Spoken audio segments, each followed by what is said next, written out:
Bonjour Tot, Ouais, bonjour. merci de m'accueillir et d'avoir répondu à l'appel.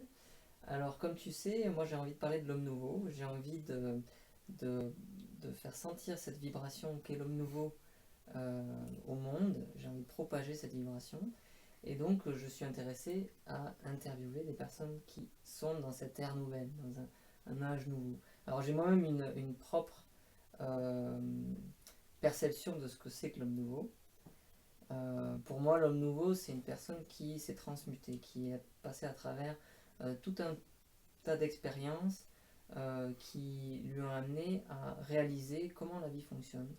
Donc pour moi, c'est un être qui est déjà une grande expérience de vie, un être qui s'est affranchi de la collectivité, des idées de la collectivité, de comment l'homme et les femmes de ce monde agissent, et qui s'est individualisé, qui s'est vraiment libéré de la conscience collective. Et en découle une conscience vraiment puissante, une individualité puissante, une capacité de se sortir des souffrances de l'humanité. Donc ça, c'est ma perception de l'homme nouveau, mais j'ai envie de te poser la question directement pour voir qu'est-ce que tu peux ajouter là-dessus ou ajuster. Hmm, d'accord. Donc, ouais, voilà, l'homme nouveau. L'homme nouveau, pour moi, c'est l'homme méditatif. L'homme qui a rencontré la réalité méditative. Donc, qui a appris à penser. Qui a appris à penser et qui est rentré dans les profondeurs de la conscience humaine. Qui a plongé dans l'expérience spirituelle intense, qui est l'expérience du silence, qui a découvert le monde de la méditation, le monde du silence.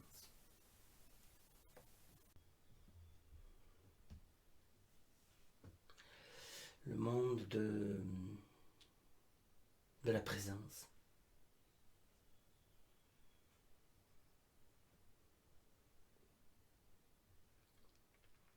Et à partir de ce monde de la présence,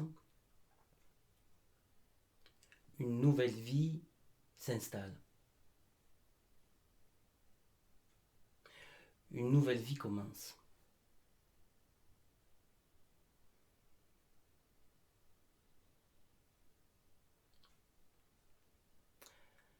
Sur le plan astrologique, c'est l'homme qui a contacté Uranus et Neptune, qui a contacté des sphères beaucoup plus élevées que celles qui gèrent le monde aujourd'hui.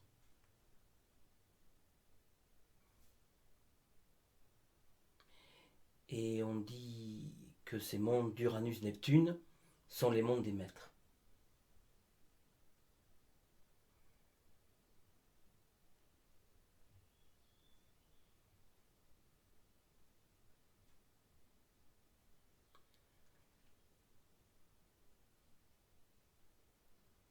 Alors, ce contact avec Uranus, il se fait par étapes.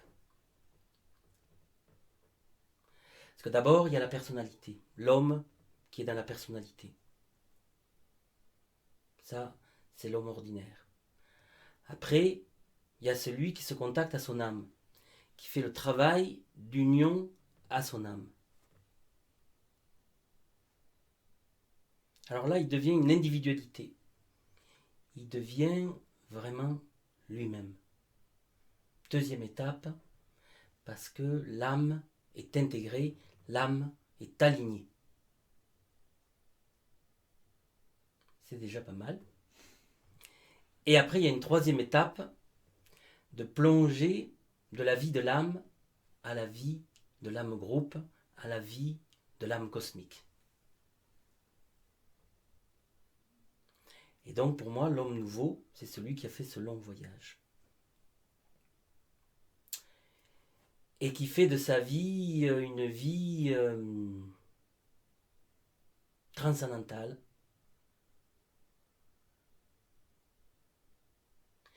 une vie cosmique, une vie divine.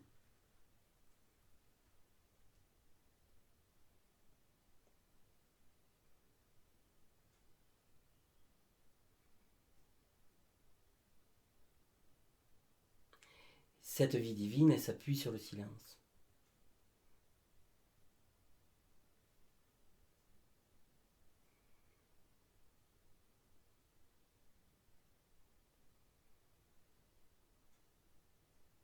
Et c'est ce silence qui est son centre de conscience.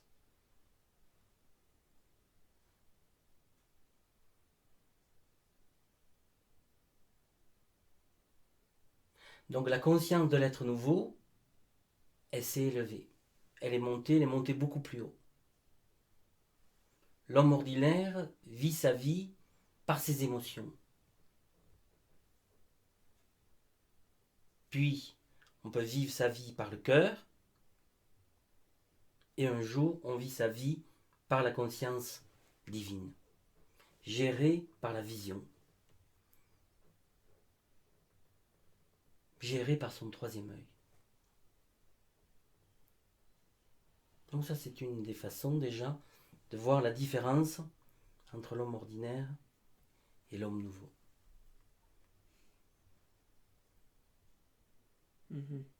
Donc c'est un être qui est dans une autre conscience. Il a une conscience différente. Et ouais, et on l'appelle même plus la conscience, on l'appelle la supraconscience, qui s'est connectée à sa supraconscience, à ce qui est plus grand que lui.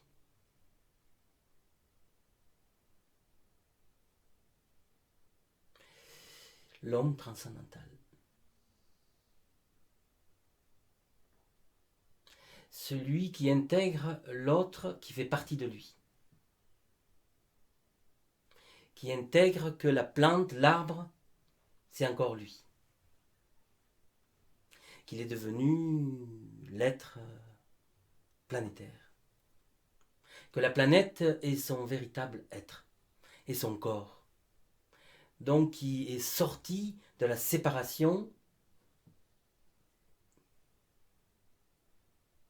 et de la dualité.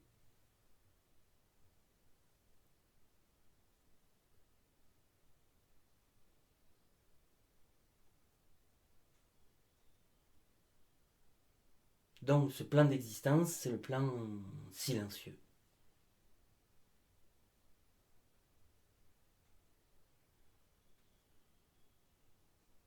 En astrologie, c'est Neptune.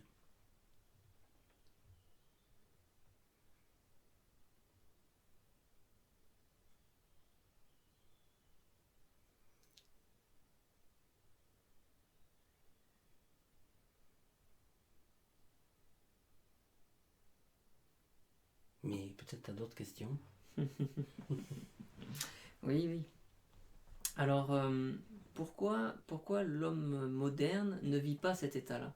Pourquoi la plupart des gens n'ont pas accès à cette dimension-là? Parce que c'est un long voyage. Parce que c'est un long voyage et que c'est plus facile de rester dans la conscience ordinaire. Ça implique... ça demande beaucoup de courage, que se libérer du monde de la sécurité, se dégager de la masse. Et astrologiquement, c'est se libérer de Saturne. Se libérer de ce que pense le monde, de ce que vit le monde, et se soustraire. Comprenant que ce monde, ça va plus. Alors, il y a un dégagement.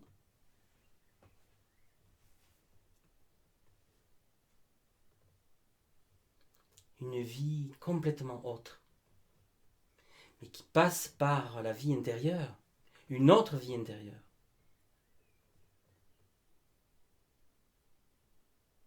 D'autres connexions intérieures, tellement plus profondes qui font qu'on peut apporter au monde quelque chose de nouveau. C'est ça. C'est une nouvelle connexion qui fait qu'on apporte quelque chose au monde. Et du coup, l'homme nouveau est celui qui devient serviteur du monde. Il apporte quelque chose aux autres. De sa connexion, de sa sagesse, de son intelligence, il peut apporter quelque chose aux autres. Et les aider à se libérer de leur souffrance.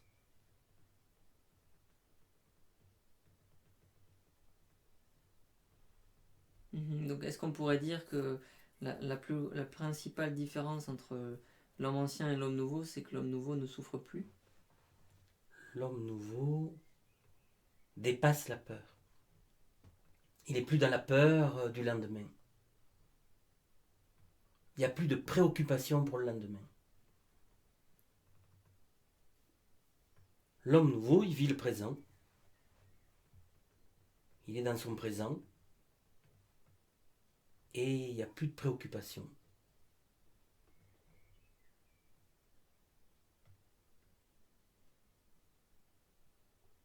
C'est le présent qui est devenu essentiel. L'instant présent.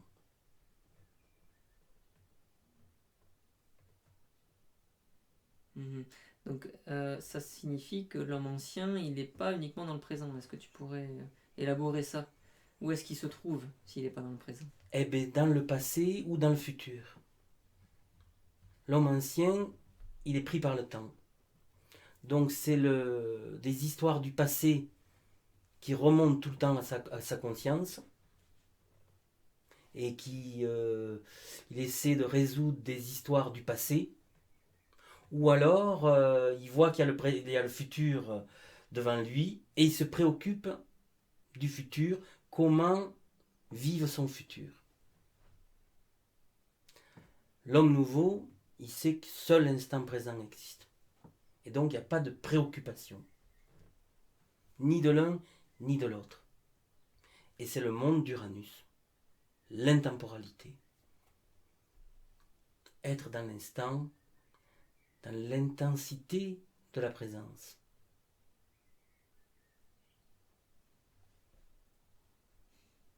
Alors qu'est-ce que ça peut changer? Peut-être les gens qui écoutent auront envie de comprendre un petit peu cette expérience, de goûter un peu cette expérience. Qu'est-ce que ça implique pour la personne qui le vit, d'être en présence? Qu'est-ce que ça implique? Ça implique de savoir ce qu'est véritablement la méditation. Qu'est-ce que la méditation véritable?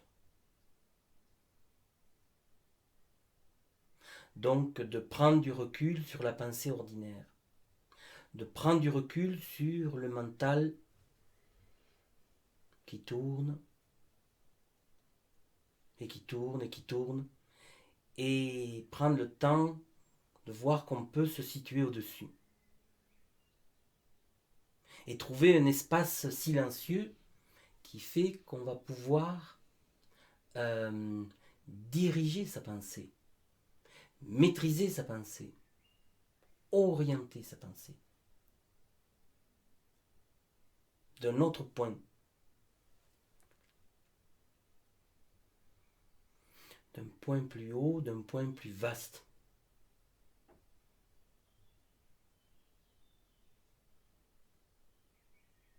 Alors tout sujet, toute question est vue de plus haut. C'est ça, rentrer dans le monde de la méditation.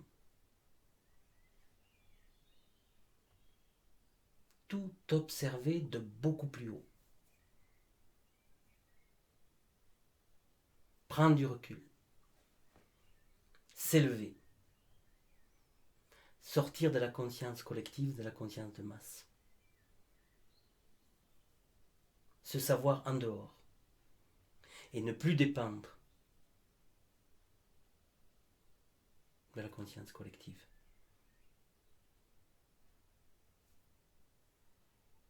Donc ça implique forcément que la personne doit être réellement, intérieurement seule.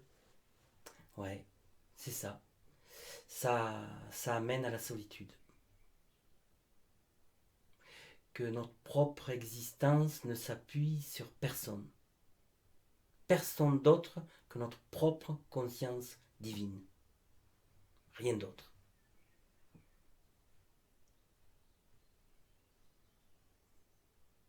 Devenir maître de sa vie. Indépendant, autonome, solidaire, mais maître de sa vie.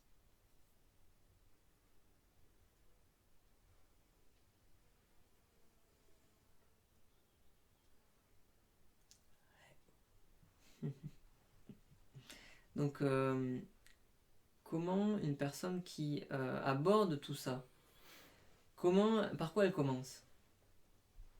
Imaginons une personne qui n'a jamais entendu parler de tout ça, elle essaie de rentrer dans ce processus de vie. Par quoi elle commence? Par quoi elle commence, pour moi, c'est de lire les êtres éveillés. De lire les maîtres. Moi, tout commence par le fait de lire les maîtres. C'est-à-dire ceux qui ont déjà fait le voyage. Krishnamurti, Sri Aurobindo, Ivanov, Leadbeater, Annie Besant,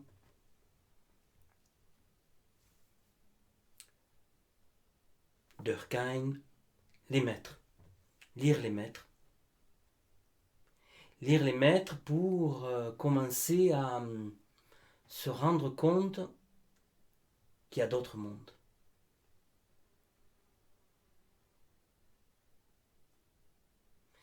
Et qu'on peut les rejoindre.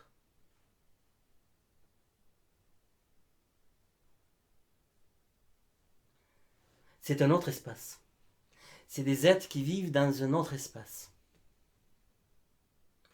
Et n'importe quel de ces maîtres, si on le lit, l'espace de la conscience grandit.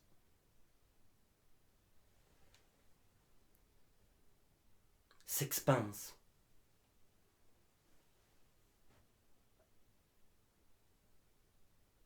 Alors, tout est vu autrement, tout est fait autrement. Les lire et les méditer. Parce que ça ne suffit pas de les lire. Il faut les méditer. Parce que tous les maîtres, quand on les lit, on se rend compte qu'il y a des choses qu'on ne comprend pas. Arrive un moment, on lit quelques pages, il y a des points, on ne comprend pas. Et c'est ça qu'il faut méditer. Méditer l'endroit où ça coince.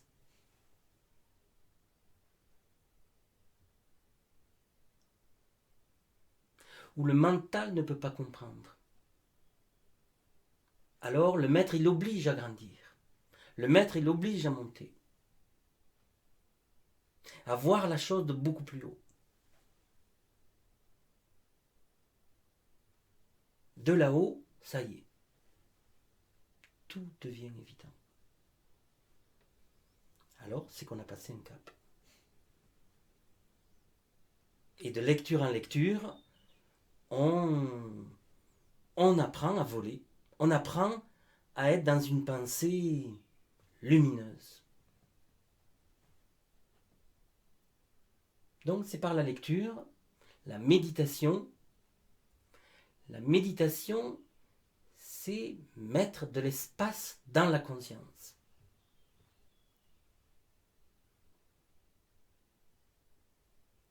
Monter.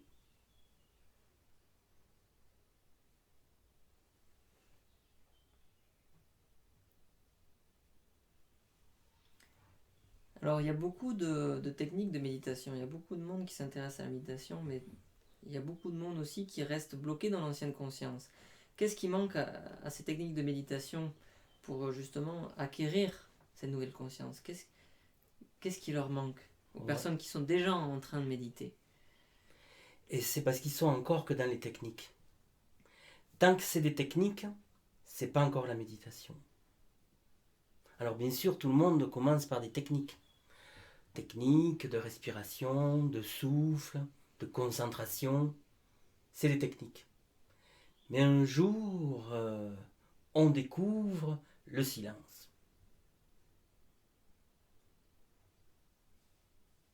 Le silence qui se cache derrière le mental.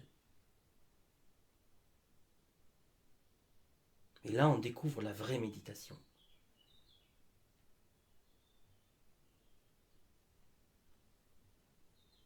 Elle nous met en contact avec le silence. La méditation, c'est le silence du mental. C'est pas le silence ordinaire. C'est le silence de la conscience, le silence de la pensée. La pensée silencieuse.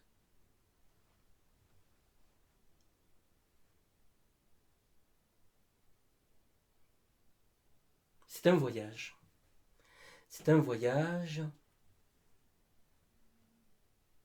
Et dans ce voyage, il y a des initiations. C'est-à-dire des caps à passer.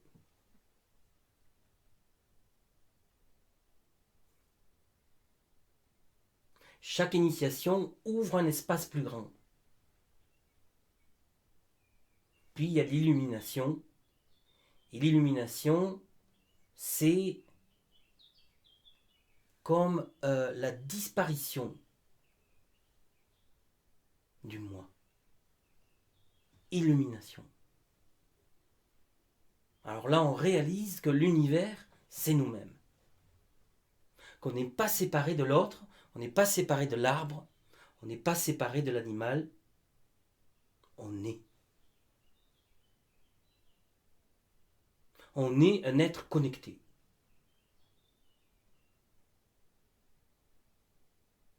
C'est une autre dimension, c'est l'illumination. Quand l'illumination est arrivée, là commence la véritable méditation. Avant, on cherche, on se concentre, on se relaxe, on a des petites techniques. C'est pas la méditation. La méditation naît de l'illumination.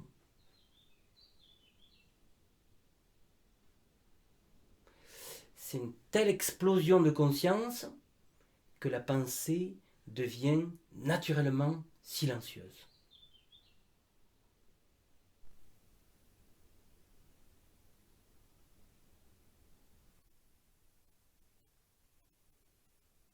Du coup, à partir de là, notre vie s'appuie sur ce silence. Ce silence, il est en osmose avec la nature. Ce silence, il est en osmose avec tout le cosmos.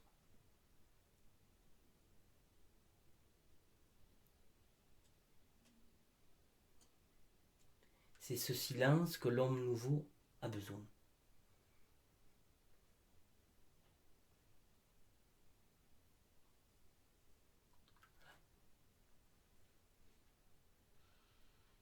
Donc c'est un chemin personnel, un chemin, une initiation de vie. C'est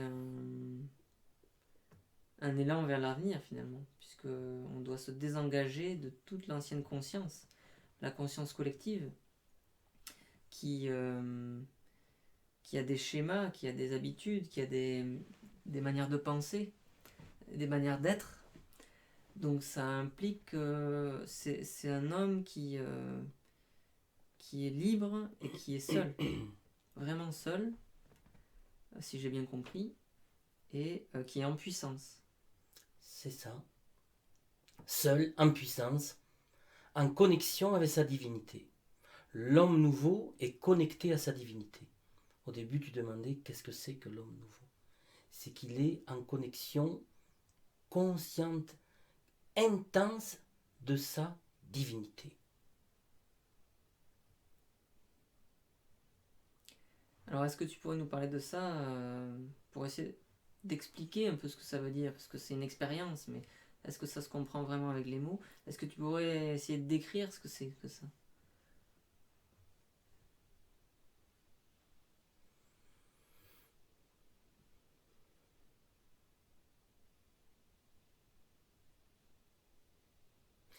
c'est le contact au silence.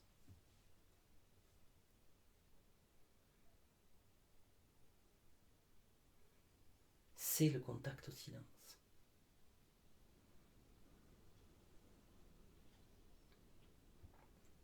Le silence qui est à l'intérieur de la conscience.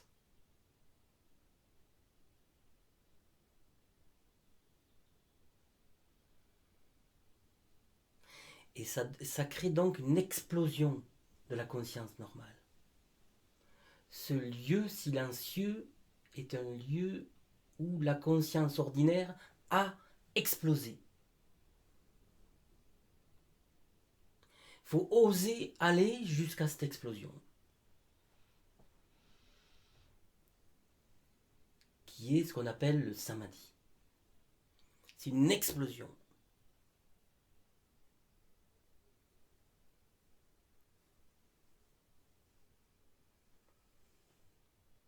On ne peut plus s'appuyer sur rien du tout.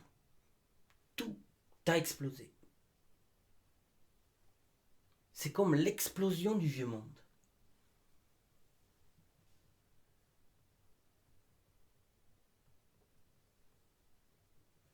Alors on est seul. Seul dans une autre dimension, mais en même temps on se sait uni à tous les êtres divins. Mais distancié de toute la conscience normale. Donc la masse. Quasiment tout le monde. Donc c'est oser être différent.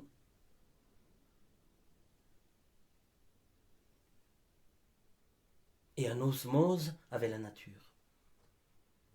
Parce que la nature, elle est silencieuse.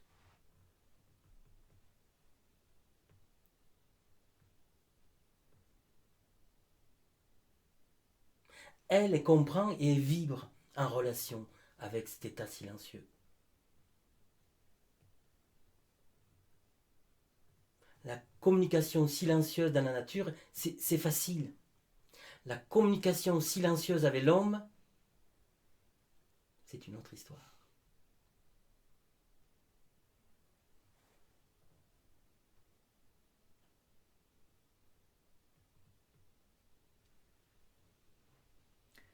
Donc on pourrait dire que cet état, il est inhérent à la Terre finalement. C'est la Terre qui amène à cet état-là. C'est la vibration de vie. C'est le vivant, mais ce n'est pas spécialement la Terre. C'est l'être cosmique de la Terre. C'est l'âme de la Terre. C'est pas la Terre. C'est son âme. C'est rencontrer l'âme de la Terre, qu'on appelle aussi le logos planétaire. Là, on est en vibration, on est en unité. On est en osmose de conscience de l'être planétaire. C'est pas la Terre. C'est l'être planétaire. Donc l'homme nouveau, il est en contact avec l'être. Voilà. Au début, tu demandais ça aussi. Il est en contact avec l'être. Il a laissé tomber l'avoir. Et ce qui devient essentiel, c'est l'être. Mais l'être véritable. Est-ce que ça implique qu'il va rediriger son énergie sur le besoin fondamental de se sentir puissant, de se sentir libre, de se sentir dans un cadre de vie sain? Évidemment. Évidemment qu'il y a besoin de se retirer des lieux de pollution qui sont quasiment toutes les villes pour respirer l'air de la nature qui, elle, est vibratoire.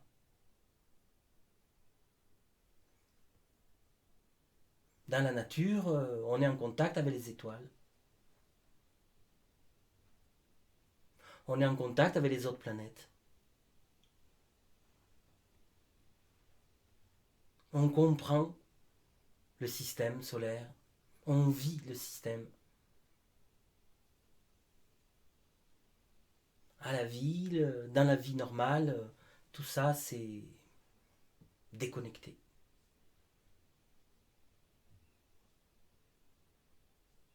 Donc l'être nouveau, l'homme nouveau, il est dans son être. Centré dans l'être. Et cet être en astrologie, c'est la croix cardinale supérieure qui est ici.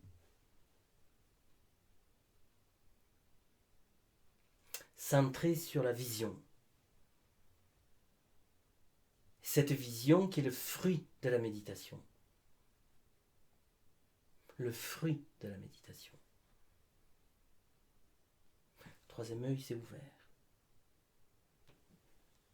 Alors la destinée devient claire. Le pourquoi de cette existence.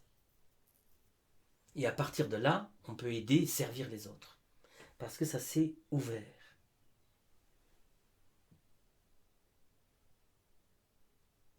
C'est donc la croix de l'être. Croix de la personnalité, elle est en bas. Croix du cœur, elle est au centre. Croix de l'être, elle est là-haut. Donc l'être nouveau, il doit d'abord passer dans le cœur, puis passer dans l'être.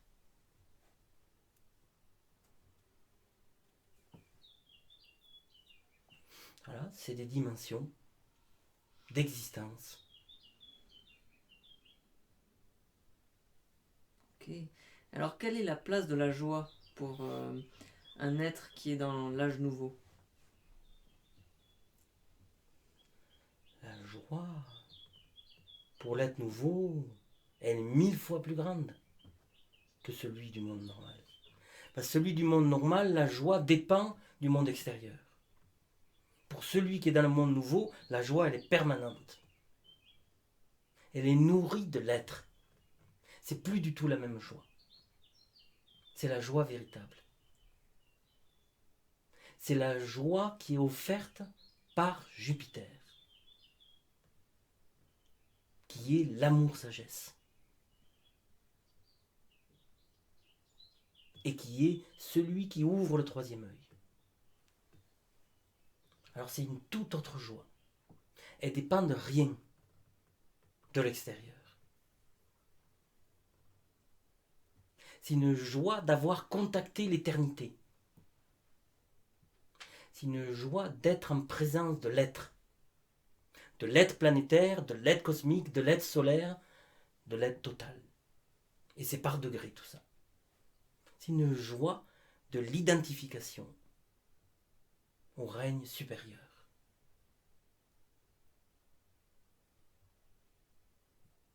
C'est une autre joie. Elle dépend de rien du monde extérieur. Rien, rien, rien. Absolument rien.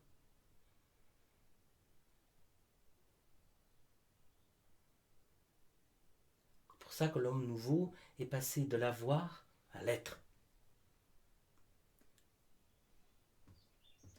Alors, est-ce qu'on peut parler d'une certaine extase, comme une extase de vie? Ah, c'est une extase, ouais.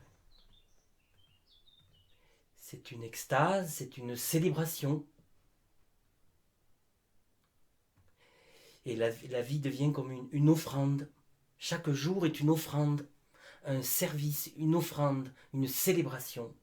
C'est les mots de l'être nouveau. Il vibre sur ces mots-là. Service, offrande, célébration.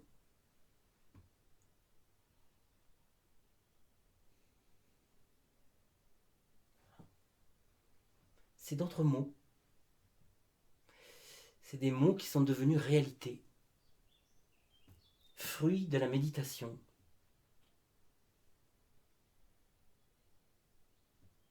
La méditation, c'est aussi observer tous les mots. Observer tous les mots et voir à quel point on les vit ou on ne les vit pas. Justement. Extase, conscience, félicité, joie, plénitude, paix. Chaque mot doit être médité pendant des années, jusqu'à les connaître parfaitement, dans leur plénitude.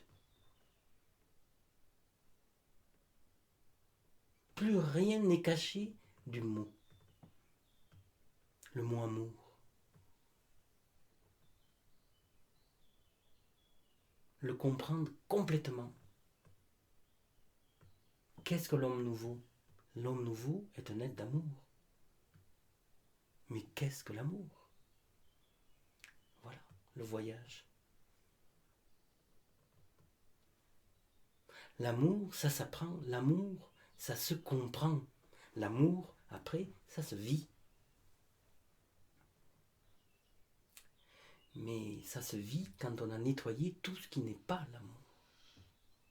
C'est-à-dire la possession, le besoin, l'envie, le désir, la jalousie, la dépendance, qui sont l'envers du décor de l'amour.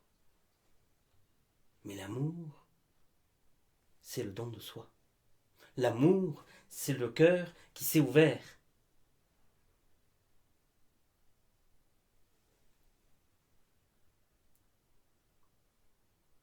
Et ça faisait partie de l'épanouissement de la deuxième croix, la croix christique. Donc, l'homme nouveau fait un immense voyage spirituel. L'homme nouveau est un être spirituel.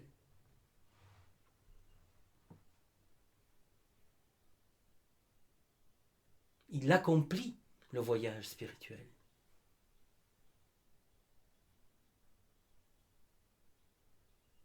C'est pas je suis spirituel, c'est un voyage.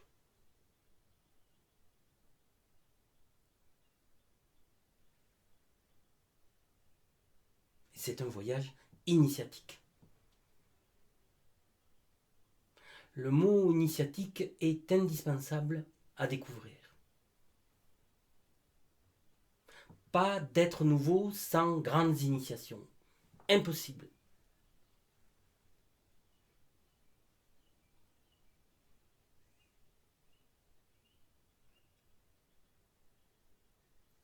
Donc c'est tout ça à découvrir. Bon, merci beaucoup, Tot. C'est un beau voyage que tu nous présentes. Voilà, j'espère que vous avez apprécié et je vous retrouve très bientôt. Merci.